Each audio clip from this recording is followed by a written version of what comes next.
Hi అండి, welcome back to Padma channel. మరొక వీడియోతో మీ ముందుకు వచ్చేసింది మీ పద్మ.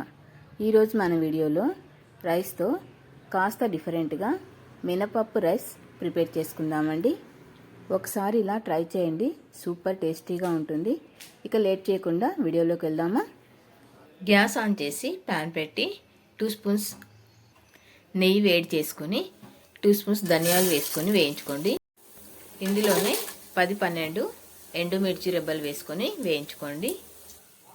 ఇందులోనే 1/2 కప్పు మినప్పప్పు వేసుకొని వేయించుకోండి. 1 కప్పు పచ్చి కొబ్బరి వేసి వేయించుకోండి.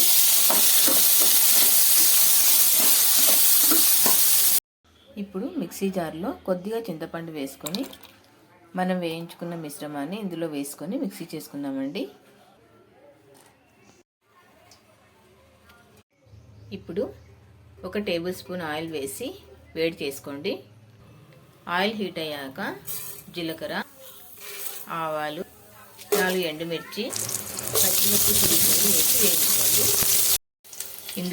ఇందులోనే కాస్త ఇంగువ వేసుకోండి. కొద్దిగా కరివేపాకు, రుచికి తగినంత ఉప్పు వేసుకొని బాగా కలుపుకోండి. ఇందులోనే మనం మిక్సీ చేసుకున్న పొడిని వేసి బాగా కలుపుకోండి. కాస్త మగ్గాక బాయిల్ చేసుకున్న రైస్ వేసి బాగా కలుపుకోండి. అంతేనండి, మినప్పప్పుతో పచ్చి కొబ్బరితో సూపర్ టేస్టీ రైస్ రెడీ అయిపోతుందండి. Thanks for watching. Please like, share, subscribe my channel.